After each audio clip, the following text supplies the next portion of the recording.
Good morning students. सो आज के lecture में हम जो करेंगे स्टार्ट करेंगे shape of D orbitals, shape of orbitals. ठीक है, या फिर ऑर्बिटल्स की जगह हम यहाँ सबशेल्स भी यूज़ कर सकते हैं वर्ड। ठीक है, सबशेल ही यूज़ करेंगे। तो सबसे पहले हम बात करेंगे किसके बारे में, एस सबशेल की शेप के बारे में। ठीक है, या फिर मैं बोलूँ एस ऑर्बिटल की शेप के बारे में, क्योंकि सबशेल के अंदर ऑर्बिटल्स होती हैं ना। जैसे अगर मैं पी सबशेल की बात करूँ तो उसके अंदर 3 ऑर्बिटल्स रहती हैं, P X, P Y, P Z. ठीक है, तो ये P X, P Y, P Z क्या है, ऑर्बिटल्स ही तो हैं पी सबशेल की। तो यहाँ पर हम इसलिए बोला मैंने कि यहाँ पर हम शेप ऑफ ऑर्बिटल्स भी लिख सकते हैं। ठीक है, तो सबसे पहले मैं बात करूँगी एस ऑर्बिटल्स की। तो जब हमने हाइड्रोजनिक एटम के जो है स्क्रोडिंजर वेव इक्वेशन को सॉल्व किया था तो हमने रेडियल और एंगुलर पार्ट निकाले थे। ठीक है, और जब हम एस ऑर्बिटल के केस में बात कर रहे थे तो हमने कहा था कि जो एस ऑर्बिटल का जो पार्ट है वो सिर्फ रेडियल वेव फंक्शन पर डिपेंड करता है, एंगुलर वेव फंक्शन पर वो डिपेंड नहीं करता। ठीक है, तो दैट मीन्स जो एस ऑर्बिटल्स हैं वो अगर एंगुलर वेव फंक्शन के ऊपर डिपेंड नहीं करते, दैट मीन्स एस ऑर्बिटल का जो इलेक्ट्रॉन का क्लाउड है वो न्यूक्लियस के अराउंड क्या है, स्फेरिकली डिस्ट्रीब्यूटेड है। क्या है, स्फेरिकली डिस्ट्रीब्यूटेड। इसलिए हमारे जो एस ऑर्बिटल्स की शेप रहती है वो क्या रहती है, स्फेरिकल रहती है। क्या रहती है, स्फेरिकल शेप होती है। चाहे वो आप 1s orbital, 2s, 3s, 4s कोई भी ऑर्बिटल लगा लीजिए, सभी क्या होते हैं, स्फेरिकली सिमेट्रिकल। क्या होते हैं, स्फेरिकली सिमेट्रिकल। ठीक है, अच्छा एक चीज़ हमने कल की थी, एक तो हमने हाईएस्ट प्रोबेबिलिटी रीजन निकाला था एस ऑर्बिटल के केस में, वो क्या था n, और नंबर ऑफ नोड्स निकाले थे वो किसके इक्वल थे, हमारे n-1 के क्या थे, इक्वल थे। ठीक है, तो दैट मीन्स अगर देखिए अगर 1s और 2s की मैं बात करूं तो 1s के केस में highest probability region is 1 and 2s के केस में हाईएस्ट प्रोबेबिलिटी रीजन इज 2।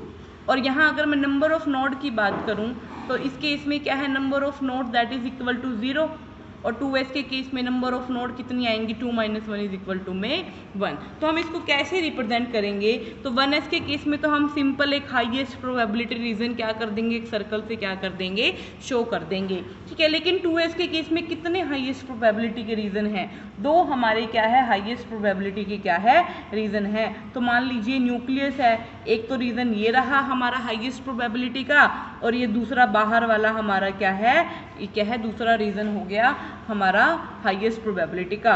और इसके ये बीच में ये जो मैं ऐसे लाइंस ड्रॉ कर रही हूँ ये क्या शो कर रहा है मुझे, एक जो नोड शो करनी है मुझे, ये क्या शो कर रही है, जो जिगजैग सी लाइन है ये क्या है, मेरी नोड को क्या कर रही है, रिप्रेजेंट कर रही है। ठीक है, तो अगर मैं ये सिमिलरली 3s के केस में निकालूं, 3s के केस में हाईएस्ट प्रोबेबिलिटी रीजन क्या आएगा, 3, और नंबर ऑफ नोड क्या आ जाएगी, 3 - 1 इज इक्वल टू में 2। तो दैट मीन्स मुझे कितने न्यूक्लियस के अराउंड हाईएस्ट प्रोबेबिलिटी रीजन दिखाने पड़ेंगे, 1, 2 और एक ये 3, और नंबर ऑफ नोड कितनी है, 2। एक तो इन 2 सर्कल के बीच में नंबर ऑफ नोड एग्जिस्ट करेगी, और एक क्या है, इन 2 सर्कल के बीच में क्या है, एक नोड क्या करेगी, एग्जिस्ट करेगी। दैट मीन्स जब हम 1s से 2s से 3s 4s जा रहे हैं, वॉल्यूम क्या है हमारा एस ऑर्बिटल का क्या है, बढ़ता जा रहा है, और साथ ही साथ क्या है, एरिया जो है हाईएस्ट प्रोबेबिलिटी रीजन का वो भी बढ़ रहा है, प्लस नंबर ऑफ नोड्स भी क्या हो रही हैं, चेंज हो रही हैं। लेकिन कॉमन चीज़ क्या है इन सब की शेप में, कि ये सभी की सभी क्या है, स्फेरिकली क्या है, सिमेट्रिकल हैं। ठीक है, तो अगर मैं इंपॉर्टेंट पॉइंट्स की बात करूं तो सबसे पहला क्या है, एस ऑर्बिटल के केस में ये सब क्या है, स्फेरिकली सिमेट्रिकल हैं। सेकेंड क्या है इंपॉर्टेंट पॉइंट, कि जो साइज है एस ऑर्बिटल का वो इंक्रीज होता है जैसे जैसे n की वैल्यू इंक्रीज हो रही है, बिल्कुल हो रही है।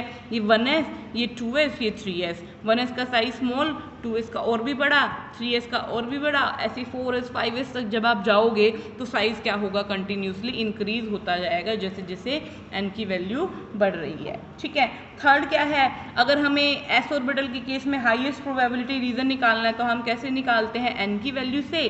तो जब हम हाईएस्ट प्रोबेबिलिटी रीजन 1s के लिए निकालते हैं तो 1 आता है, 2s के लिए 2 आएगा, 3s के लिए 3 आता है। तो हम ओवरऑल क्या बोल सकते हैं कि हाईएस्ट प्रोबेबिलिटी रीजन की वैल्यू किसके इक्वल होती है, n के क्या होती है, इक्वल होती है। फोर्थ हमारे पास क्या पॉइंट है यहाँ पर, अगर हमें नंबर ऑफ नोड निकालनी है s ऑर्बिटल के केस में तो वो किसके इक्वल होती है, n-1 के इक्वल होती है। तो ये क्या हो गया, हमारा शेप हो गया किस केस में, s ऑर्बिटल के केस में। ठीक है, हो जाएगा। नेक्स्ट बात करते हैं हम किसकी, p ऑर्बिटल की। ठीक है, p ऑर्बिटल में हमारे 3 ऑर्बिटल रहते हैं, p सबशेल में px, py, pz। तो जब हमने p ऑर्बिटल की बात की थी या p सबशेल की बात की थी तो हमने कहा था इसका जो रेडियल पार्ट है वो क्या था, चाहे वो px के लिए था, चाहे वो py के लिए था, चाहे वो pz के लिए था, वो क्या था, सेम था सभी की सभी ऑर्बिटल्स के लिए p की। तो दैट मीन्स इसका मतलब क्या हो गया कि जो डिस्ट्रीब्यूशन है इलेक्ट्रॉन क्लाउड का न्यूक्लियस के अराउंड, वो चाहे px का है, चाहे py का है, चाहे वो pz का है, वो क्या है, सेम है। मतलब क्या हो गया, चाहे px, चाहे py, चाहे pz, किसी का भी अगर मैं साइज की बात करूं तो इन तीनों का साइज क्या रहेगा, सेम रहेगा। और जब एंगुलर पार्ट की बात करते हैं हम इसके, तो एंगुलर पार्ट में हमने क्या कहा था, px का मतलब जो हमारा जो इलेक्ट्रॉन का क्लाउड है वो किस डायरेक्शन में डिस्ट्रीब्यूटेड है, x डायरेक्शन में डिस्ट्रीब्यूटेड है। तो ये हमारा कुछ इस तरह से किसकी शेप आती है, हमारी px की शेप आती है अगर ये मेरी क्या है, x डायरेक्शन है। py की शेप कैसी होगी, मान लीजिए अगर मेरी ये y एक्सिस है तो py की शेप क्या होगी, कुछ ऐसी होगी। दैट मीन्स एक जो हमारा जो है बेल है वो क्या है, अबव द प्लेन है, और एक क्या है, बिलो द प्लेन है। और इस शेप को हम क्या बोलते हैं, डम बेल शेप। क्या बोलते हैं, डम बेल शेप।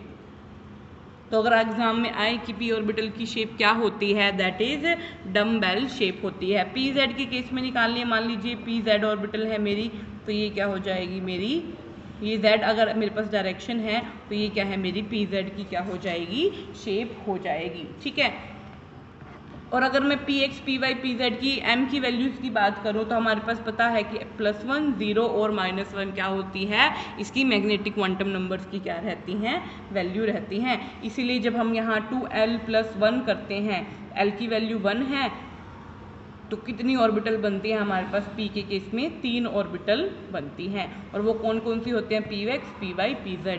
px के बोल रहे हैं क्योंकि इलेक्ट्रॉन क्लाउड x डायरेक्शन में डिस्ट्रीब्यूटेड है, y के बोल रहे हैं इलेक्ट्रॉन क्लाउड y डायरेक्शन में डिस्ट्रीब्यूटेड है, और z क्यों बोल रहे हैं क्योंकि इलेक्ट्रॉन का क्लाउड क्या है, z डायरेक्शन में क्या है, डिस्ट्रीब्यूटेड है। ठीक है, शेप क्या रहेगी, सबकी सेम रहेगी क्योंकि रेडियल पार्ट क्या है, तीनों का ही क्या है, सेम है, इसलिए शेप क्या है, सेम है। और एंगुलर पार्ट की बात की जाए तो एंगल तो ये डिफरेंट है ही हैं, ये तीनों एक दूसरे से कितने डिग्री पर है, 90 डिग्री पर क्या है, प्रेजेंट है। ठीक है, अब एक और चीज़ यहाँ ध्यान देने वाली है कि इस जो p ऑर्बिटल की अगर मैं बात करूँ, इस p ऑर्बिटल के दोनों लोब, एक ये लोब, एक ये लोब, इसके बीच में से ना एक प्लेन पास करता है। क्या पास करता है, एक प्लेन पास करता है, और इस प्लेन को हम क्या बोलते हैं, नोडल प्लेन। क्या बोलते हैं, नोडल प्लेन। ठीक है, क्या बोलते हैं, नोडल प्लेन। नोडल प्लेन क्या होता है, नोडल प्लेन वो प्लेन है जहाँ पर इलेक्ट्रॉन फाइंड आउट होने की प्रोबेबिलिटी क्या होती है, 0 होती है, या फिर मैं बोलूँ इलेक्ट्रॉन की डेंसिटी क्या रहती है, 0 रहती है। वो प्लेन हमारा क्या रहता है, नोडल प्लेन रहता है। दैट मीन्स दो जो p ऑर्बिटल हैं उसकी लोब के बीच में से जो प्लेन पास करता है जहाँ पर इलेक्ट्रॉन के फाइंड आउट होने की प्रोबेबिलिटी 0 होती है, वो जनरली हमारा क्या रहता है, नोडल प्लेन हम उसको बोलते हैं। नोडल प्लेन को हम जनरली सिंपल वर्ड में एंगुलर नोड्स भी बोल देते हैं। क्या बोल देते हैं, एंगुलर नोड्स भी बोल देते हैं।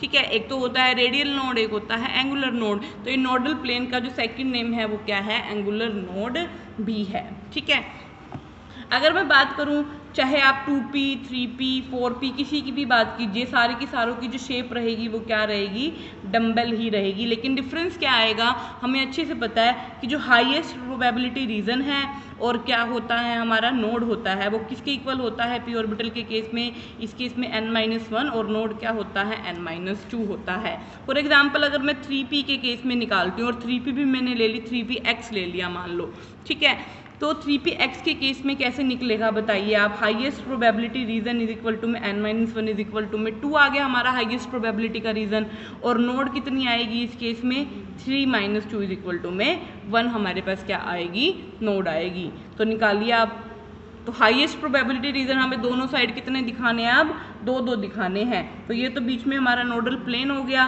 तो एक हाईएस्ट प्रोबेबिलिटी रीजन दोनों साइड दिखाना है, ठीक है, क्योंकि दोनों साइड डिस्ट्रीब्यूटेड है, और इलेक्ट्रॉन की फाइंड आउट होने की प्रोबेबिलिटी चाहे इस लोब में है चाहे इस लोब में है, क्या है, इक्वल रहेगी, ऐसा नहीं है कि इधर तो ज़्यादा है और इधर तो कम है, ठीक है। अगर हम यहाँ पर हाईएस्ट प्रोबेबिलिटी रीजन 2 की बात कर रहे हैं तो ये तो एक कॉमन जोड़ी होगी हमारी, ठीक है, तो ये हमारा एक हाईएस्ट प्रोबेबिलिटी रीजन हो गया और ये मेरा क्या हो गया, दूसरा हाईएस्ट प्रोबेबिलिटी रीजन हो गया, और नंबर ऑफ नोड कितनी है, 1, तो ये बीच में जो ये मैंने गैप दिखाया है ये क्या शो कर रहा है, नंबर ऑफ नोड को शो कर रहा है। अगर मैं 3py का बनाती ऐसे तो कैसे बनता, 3py का ऐसे बन जाता, ठीक है, और ये पॉइंट मेरा क्या शो कर रहा है, नंबर ऑफ नोड को क्या कर रहा है, शो कर रहा है। ऐसे करके आप चाहे 4px 4py और 4pz का बना के देखिएगा, बस वहाँ पर कितने लोब आ जाएंगे हमारे, ऐसे आगे 3 लोब क्या है हमारे पास बन जाएंगे, और ये लोब क्या बोला मैंने कि एक कॉमन ही हमें क्या दिखा रहा है, 2 जो है ना ये लोब रिप्रेजेंट कर रहे हैं, एक